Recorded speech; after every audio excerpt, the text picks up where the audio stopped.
What really makes us better people is our capacity to question the status quo to achieve positive change. If you are seeking to adopt new habits, to learn about a kind lifestyle, low waste living, and speaking up for justice, you have come to the right place. Together, we will make the switch that will light up this world. I'm Morgan, and I'm happy to welcome you on this journey.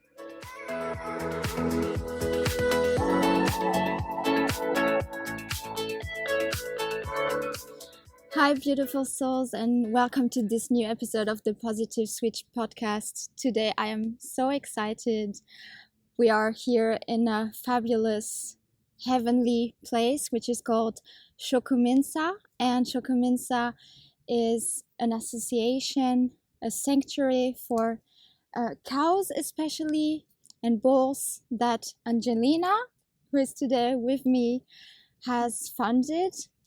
Angelina, could you just introduce yourself and explain to us how did Schokuhminza come to reality? Hi everyone. My name is Angelina and I'm the founder of Schokuhminza. It started in 2018 with Toby. Toby's just sitting over there, but we can't see him now. Yes, I rescued him. And after that, I rescued 2 other cows, and then I decided to start my own organization.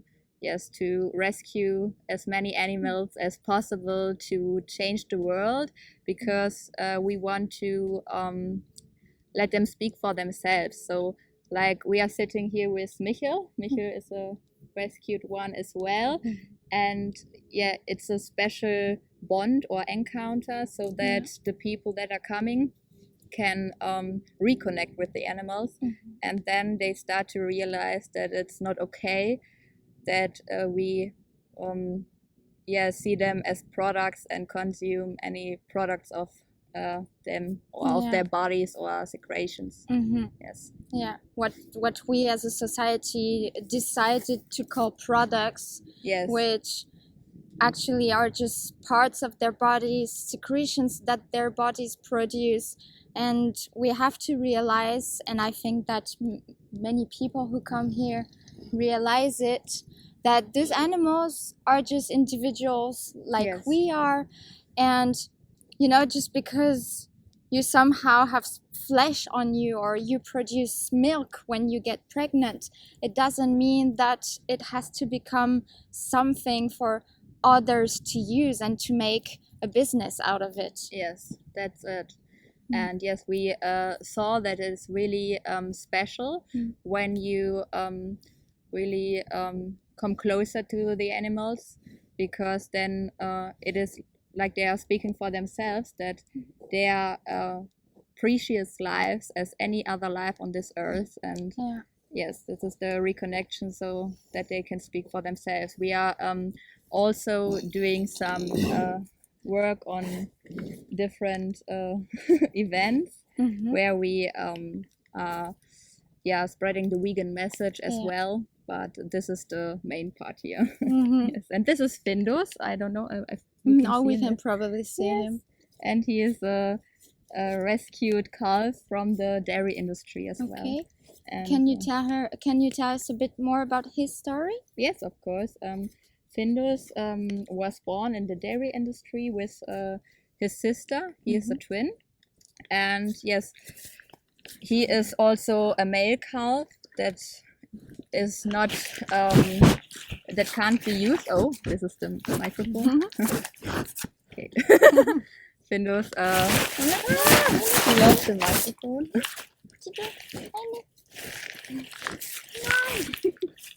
Finny,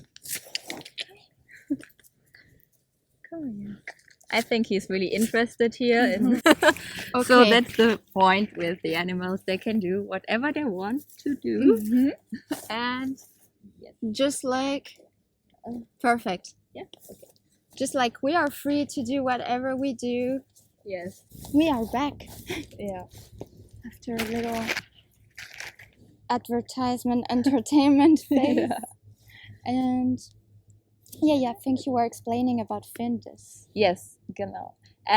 Findus was born in the dairy industry together with his sister because he is a twin. Mm-hmm. The normal way is that they are, after 14 days, they are being collected and sent to a collection point. I will call it Mhm. collection point for cattle and calves. And after that, their fate is really different. Some of them are going to European countries for fattening or for dairy when they Mhm. are female ones, or they are just being killed in these points because if their race is like just a dairy cow, Mhm. but a male one, they are not, they can't produce milk and are not fat enough Mhm. to fatten up, so it's not profitable. Yeah, It's profitable. yes. Right. So yeah, they can't. They are useless for Mhm. all the industries, and then yeah, that's the point that they are just being killed with 14. What's With his 14 or her days. name again? This is Phipps. Okay, Yes. Phipps is like giving a nice shower to Yes. our friend Christian, and it's really funny. Yes. Just like one of his mates here, Yeah. because they do often that to each other too. Yes, of course. Yeah. Mm. Yeah. Okay. Yes. So that's the point, and that was the fate of Findus as well, or Okay. that would have been his fate. Mm-hmm. But we were able to rescue him because of Christine. It is a friend of mine, and yes, she was there when Findus was born, and yes, she cared about him, and so she was searching for something different for him, and yes, so we started to communicate, and we said, okay, we will rescue him, and then in August, last year in August, he came here to this nice place, to this beautiful place, together with Michel and all the other ones, and now he can live a life in freedom and can do whatever he wants, and yes, he can't he is not used for anything. Yeah. Yes, and that's the point that we want to show the people, that there are different ways how we can treat each other, not just the animals, like all living beings here on this earth. And this is Phipps on the mobile phone. Yeah. Yes. Wait, can we see? Yeah. Yes. Yeah, because it's sometimes it's sad because I'm active on TikTok, and over there when I post about any kind of animal who is exploited for their secretions or flesh, people sometimes react and say something like, yeah, but their only purpose is to be pork or sausage. Like, what other purpose do they have on this planet? So for some people it justifies torturing them and enslaving them and killing them just because, like, at some point we have established that they are for food, and it just, this kind of thing just outrages me, because I want to tell the people, what is your purpose? Even if you can't work, you can't bring anything to society, your life is still worth being lived. Yes, of course. And you deserve to be free just like those animals. You don't have to give us anything. Yes, and that should be the right of every living being here on this earth, because they're all here together with us and not for us, and that's the point. So exactly, they should live a life in freedom as well, because there's nothing that justifies something like this. No. Yes. And what was our dear Michel's story here? Yes, Michel has a really special story, because he's not from an industry, or not from the dairy or from the meat industry. He was used for wood, especially he went to the forest, and then they cut the trees down, and his work was to bring them out. Okay, to like pull the trees and Okay. Yes, and yeah, it was hard work for him, Mm. and he made it until he was 9 years old. Wow. And then he started to the body couldn't do it anymore because it was broken. And yeah, so his fate was to go into a slaughterhouse as well. It's the same fate as all the rescued animals that we have here, that they are just was sent to slaughter. Yeah. And yes, so we asked them if they could imagine another fate for him, and then yes, they said that would be okay, and then we rescued him as well. Yes, and he's really special because he's so a gentle giant. I call it gentle giant because that's what he is. Yes, and very trustful. He just like automatically trusts people, and he's always like feeling comfortable and at ease, and he doesn't mind people being around him, and you can pet him, and he's very like actually quite the perfect bull if you want to make a podcast, because he will just lie down and relax. Yes.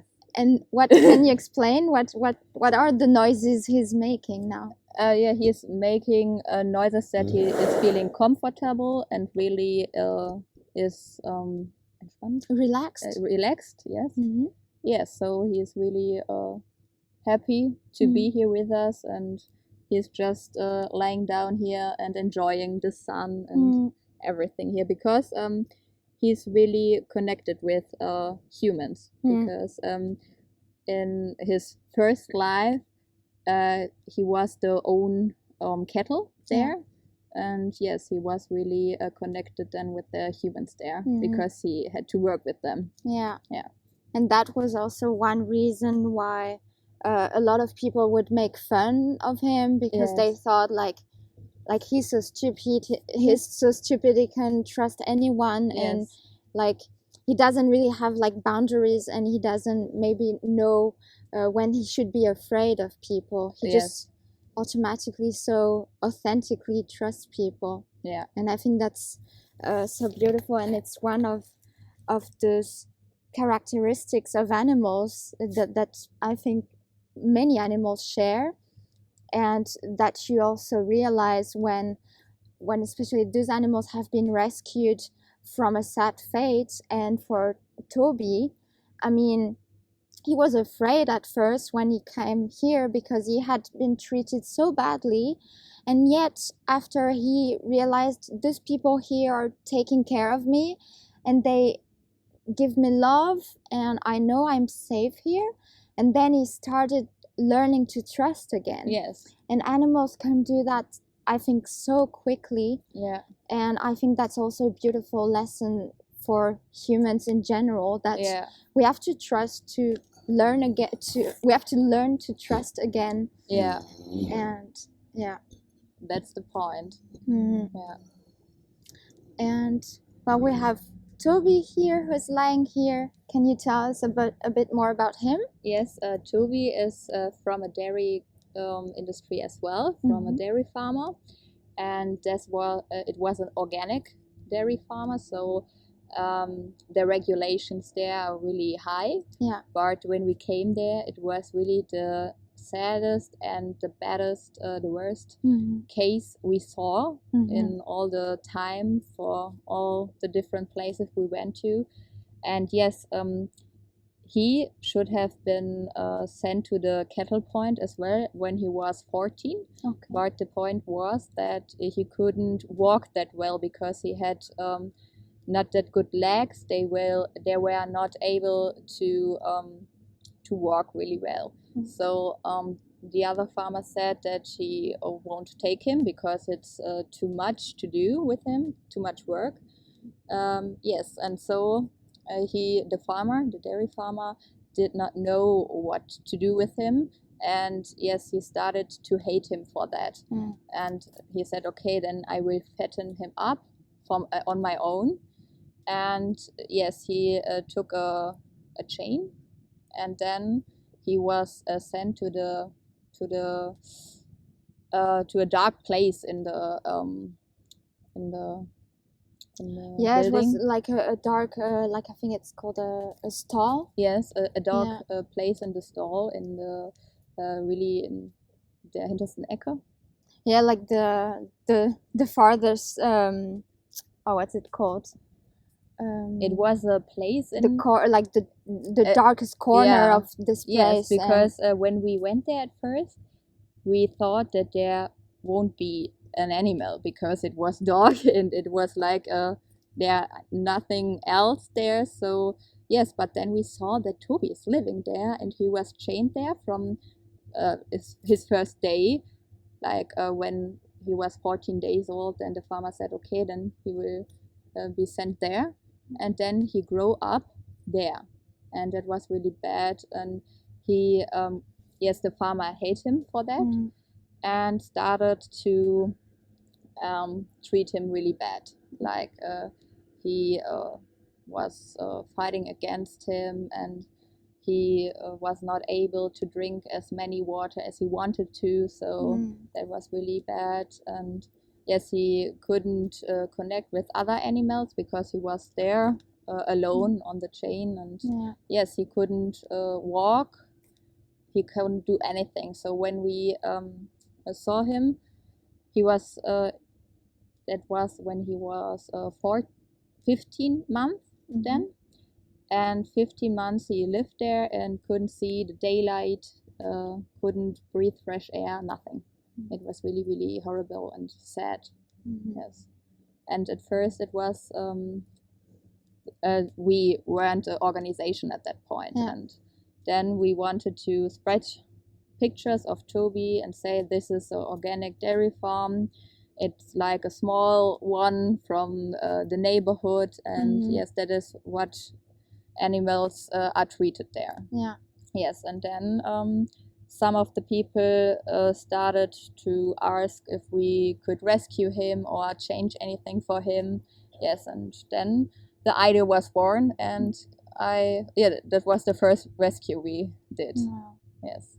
And now he is living here, and you can see that he is relaxed as well, and is really happy, and he trusts humans as well. And that was a really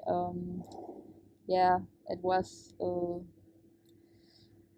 it took us a good time. It was a process. Yes, it was a process for him, but now he is here and happy, and he forgot everything. Yeah, it's so beautiful when you come here and you see all those happy animals, and you realize at the end of the day, like, they're not going to be sent anywhere. You're not gonna come here and like from one day to another they're gone, and you can guess that it's, animals would be sent to a slaughterhouse. Well, no, in this case they will still be here for tomorrow. And here's another one coming.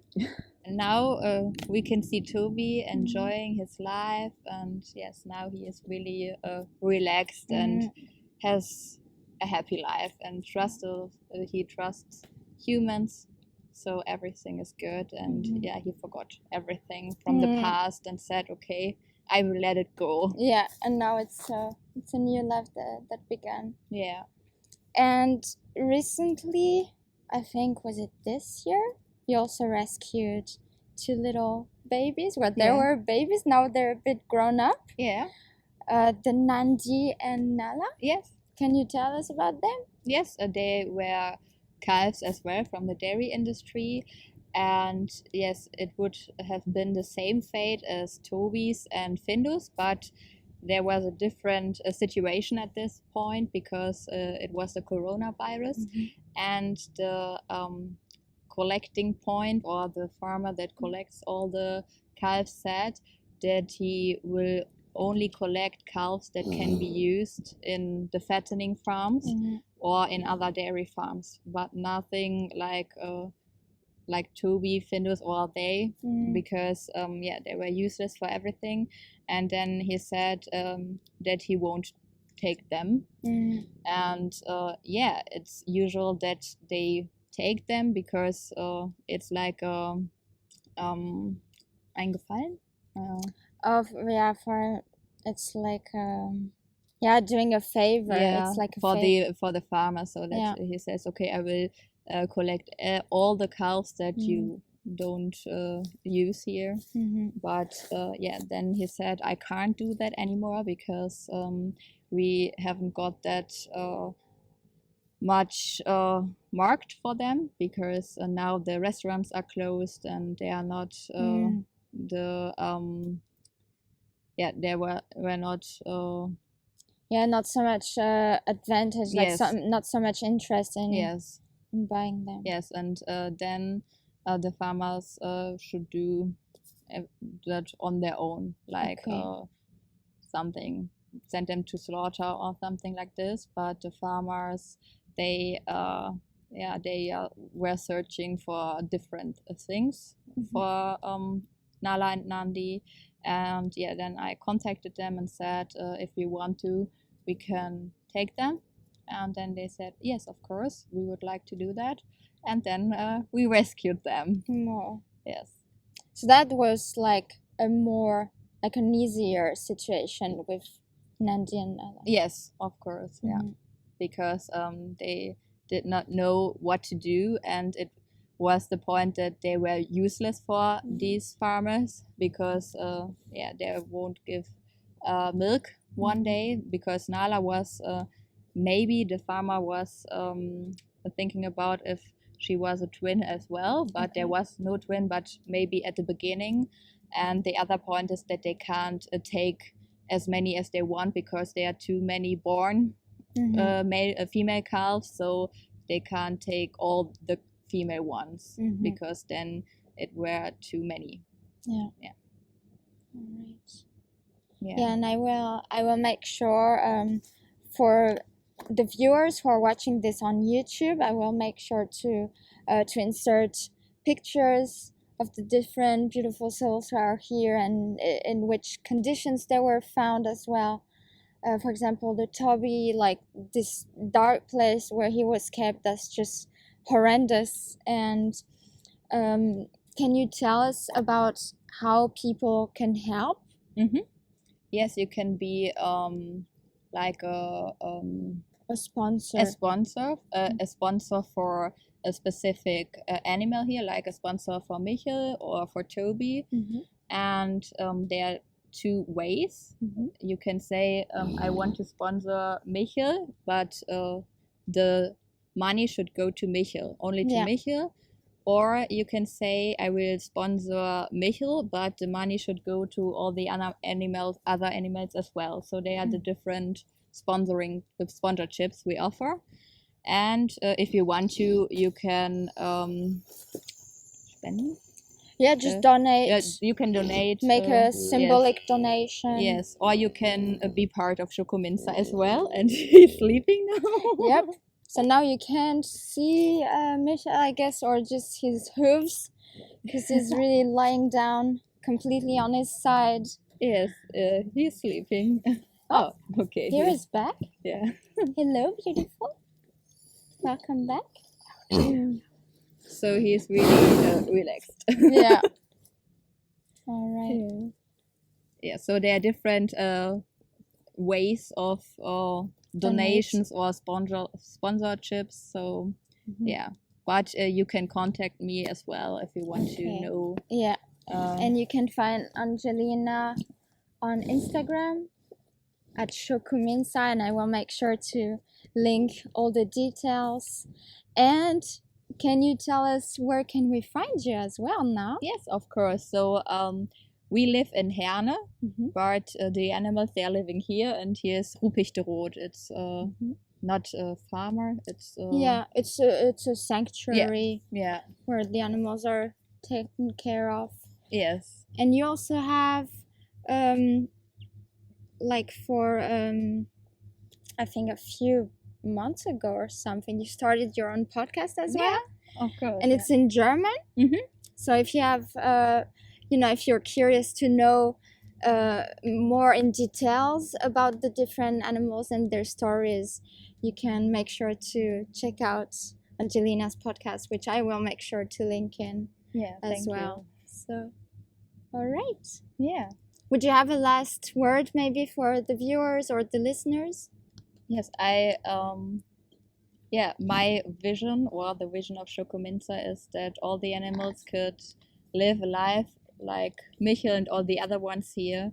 And yeah, they're really I invited them to come here to visit them and reconnect with the animals. Yeah, definitely.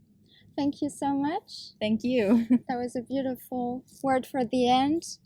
And please make sure to do come and visit the beautiful animals here. And it's just so much fun to discover all their different personalities. And you can really notice that they are individuals of their own and that they are very curious and they just want to have their basic needs fulfilled just like we do. They want to eat and drink and be loved and loved. They want to have fun. Yeah. And they don't want to be exploited or oppressed in any way. Yes. So thank you for tuning in, and I will see you in the next episode. Bye. Bye.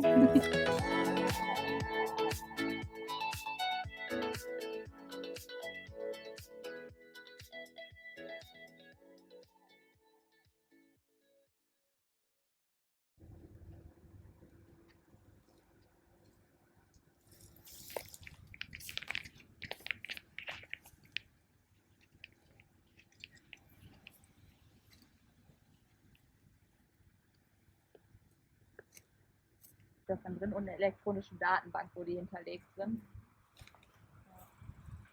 Und es ist sogar Vorschrift, dass die auf beiden Seiten das drin haben, damit das wirklich klar ist, welches Tier das ist und eindeutig zuzuordnen. Und der Michel hat für eine verloren. Die linke nämlich nicht neu. Und der hat jetzt, glaube ich, so 6 bis 8 Monate Zeit nur eine Ohrmarke drin, weil er wollte sie nicht reinmachen und der passt nicht ins Fressgitter. Und dann kann man die auch nicht festmachen, weil wenn er mal was nicht will, dann will er auch nicht dann sagen, nö, müsst ihr jetzt aber. Ja, genau. Und jetzt hat er ja mit der Klaue die Probleme, da ist auch so ein Stück ja eingerissen und entzündet. Und dann mussten wir den sedieren lassen, damit die Tierärztin da auch operieren kann so ein bisschen. Und dann haben wir dann das auch benutzt, um dann die Ohrmarke wieder reinzumachen. Aber mit dem Marken weiß ich nicht, der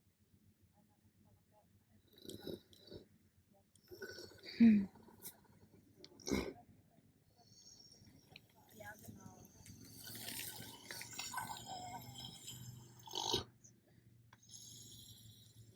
Modell, ne?